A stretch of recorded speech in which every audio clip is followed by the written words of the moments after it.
नमस्कार, मैं कृति पांडे और आप देख रहे हैं एलएनबी इंडिया। इस वक्त मैं परिवर्तन चौक पर मौजूद हूँ और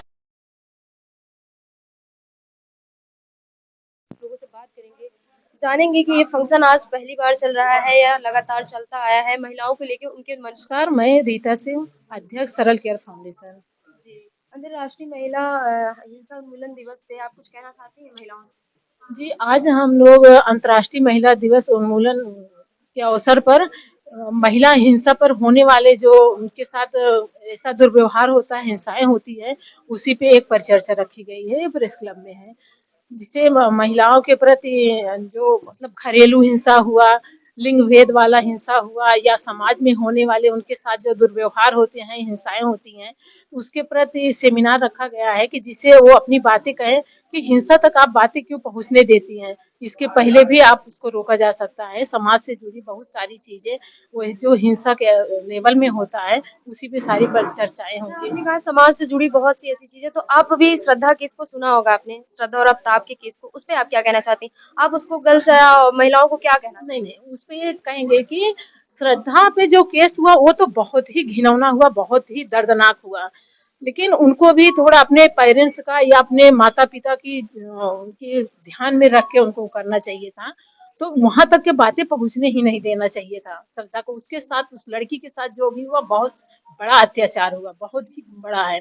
लेकिन माँ-बाप, पेरेंट्स का भी थोड़ा ध्यान में रखना चाहिए। हिंसा में तो आपको माँ-बाप की अगर आप सुने होते तो उस लेवल तक के आप जाते ही नहीं। तो इस पे मतलब लड़की की जो भी है लेकिन इससे भी ज़्यादा घिनौना उसके साथ तो बहुत बुरा हुआ है। वो हैं? आपने कहा कि माँ बाप को ध्यान देना चाहिए। अभी आपको बता दें कि माँ-बाप की बातों पर उसको हाँ, अभी एक सोचना चाहिए। लखनऊ में भी केस हुआ है जी, निधि का, जी। जिसको छत से फेंक दिया था सुफियान ने। उस पे आप क्या कहना चाहती हैं? सुफियान पर भी जो बहुत बड़ा अत्याचार है, लेकिन ये कदम उठाने से पहले आप जो पहला स्टेप चलते हो, तो तभी भी आपको जैसे लगे कि हाँ मेरे साथ गलत हो रहा है, उस जगह पे आवाज जरूर उठानी चाहिए। एक डर, एक शिक्षा, दो चीजें जो है वो हिंसा के लिए बहुत बड़ा बढ़ावा देता है। हम ये सोचते हैं कि आप उस लेवल तक की बातें जाने ही मत दिया करिए। सरल केयर फाउंडेशन की तरफ से जो ये फंक्शन ऑर्गेनाइज किया गया, इस पे आप क्या कहना चाहते हैं? सरल केयर फाउंडेशन महिलाओं के लिए हमेशा मजबूती से खड़ा है। सरल केयर फाउंडेशन एक महिला लेवल पे, महिला सशक्तिकरण पे काम करता है और हिंसा पे होने वाले उनकी हर आवाज को बाहर तक की जानी चाहिए कि जो लोग भी ऐसा सोचते हैं, उसके लिए सरकार को सख्त से सख्त कदम उठानी चाहिए। क्योंकि आज हमारे विश्व में हर 11 मिनट में एक महिला या बेटी की हत्या हो रही है। तो इसके लिए सरकार को एक सामाजिक तरह से एक कानून बना के उस पे जरूर सोचना चाहिए। ये फंक्शन आज पहली बार यहाँ किया जा रहा है या पहले भी किया गया है? नहीं, इसके पहले 3-4 बार यहाँ फंक्शन किया जा चुका इसी है। प्रेस क्लब में। जी, बिल्कुल किया गया है। तो आप महिलाओं को और क्या कुछ संदेश देना चाहती हैं?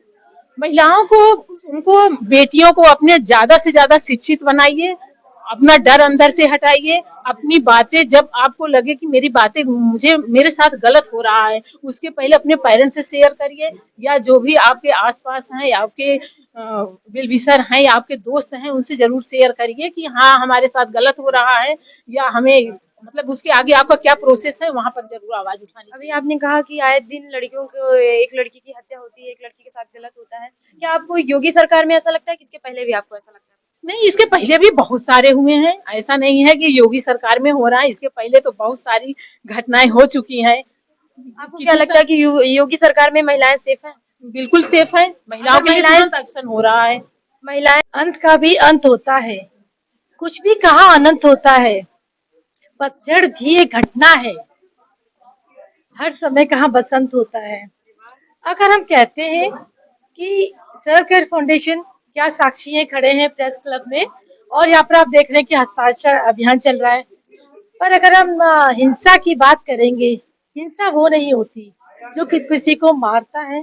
जो आप घरेलू हिंसा की बात करते हैं, मैं तो ये समझती हूँ कि सिर्फ एक ही शब्द कि हाँ, अगर हम हिंदुस्तान में रहते हैं, दुर्गा के 9 रूप को देखते हैं ना, पूजते भी हैं, तो वाक़ई अगर हम थोड़ी-सी लड़की को शिक्षित कर दें, थोड़ा-सा परिवार में ही बचपन से ये सेल्फ एस्टीम मतलब सबके अंदर होना चाहिए थोड़ा बहुत एटीट्यूड, ईगो, पर वो कब आएगा?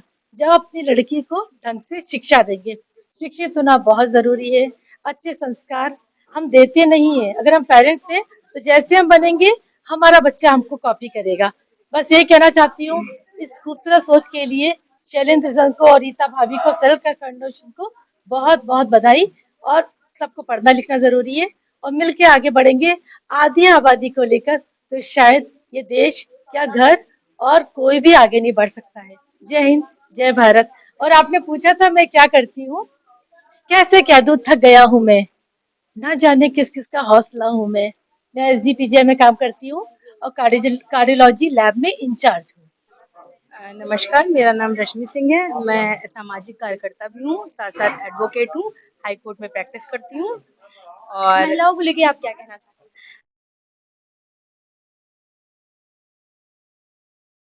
हैं? इस प्रोग्राम में जो मानसिक, आर्थिक हर प्रकार से।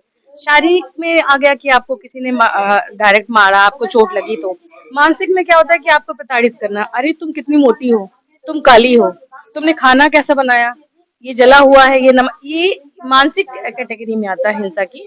और उसके बाद आता है आर्थिक। आर्थिक में क्या होता है कि जैसे कोई बच्ची है वो पढ़ना चाहती है, उसको पढ़ने ना दिया जाए। आजकल हम लोग आर्थिक रूप से सशक्त हैं, लेकिन बहुत सारी ऐसी महिलाएं हैं जो आर्थिक रूप से कमा रही है, लेकिन घर जाके वो उनको सैलरी अपने अपने पति को ही देनी पड़ती है। तो ये होता है एक आर्थिक हिंसा। और इसके लिए क्या है कि सरकार ने घरेलू हिंसा अधिनियम बनाया हुआ है, आप उसके थ्रू कर सकते हैं। घरेलू हिंसा आजकल देखिए लिव इन रिलेशनशिप में मामला आया है ये, तो हाँ, श्रद्धा का केस है। तो घरेलू हिंसा अधिनियम के तहत वो भी शिकायत कर सकता है जो लिव इन रिलेशनशिप में रहता है। और अगर कोई व्यक्ति लिव इन रिलेशनशिप में रहता है और उससे उसको संतान होती है, तो वो संतान वैध मानी जाएगी और उसको भी संपत्ति पे पूरा अधिकार होगा। तो जो शादी के अधिकार हैं वही लिव इन रिलेशनशिप में भी अधिकार होते हैं। और इसके साथ हमारे कानून में बहुत सारी महिलाओं को अधिकार है, लेकिन उसकी जानकारी उन्हें नहीं है। ये बात तो आपने बहुत की, जैसे तो राइट टू अभी स्पीच। अभी जो और चर्चा करेंगे कानून। ये हमने अभी आपने कहा कि लिव इन टू जो केस था श्रद्धा का, उस पे आप उनके पेरेंट्स से क्या कहना चाहते हैं? कुछ कहना चाहते हैं बताइए? उनकी पेरेंट्स नहीं, मैं सभी पेरेंट्स से ये कहना चाहती हूँ कि अपने बच्चों से जितना हो सके उनसे कन्वर्सेशन जारी रखें। आजकल अधिकतर जो पेरेंट्स होते हैं, दोनों माँ-बाप दोनों वर्किंग होते हैं। लेकिन आप दिन भर में सुबह से शाम में कम से कम एटलीस्ट 1 घंटे अपने बच्चों के लिए निकालें। उनसे बात करें कि वो क्या करते हैं। हम लोग क्या है, सुबह से शाम आए, देख भी नहीं रहे कि बच्चा हमारा क्या कर रहा है, वो मोबाइल में क्या देख रहा है। तो एटलीस्ट पेरेंट्स को ऐसा होना चाहिए कि वो अपने बच्चों से तालमेल बनाएं। और आज का माहौल जैसा बदला है, तो उनको भी अपनी सोच बदलनी चाहिए। उनको अपने बच्चों के साथ दोस्त दोस्त जैसा व्यवहार करना चाहिए। तभी हम लोग इसमें थोड़ा बदलाव कर सकते हैं। अभी बताया मैम ने कि खासकर माँ-बाप को बच्चों के साथ थोड़ा टाइम स्पेंड करना चाहिए, ताकि उनकी जो परवरिश है अच्छी तरीके से हो जाए। दुनिया देश की तमाम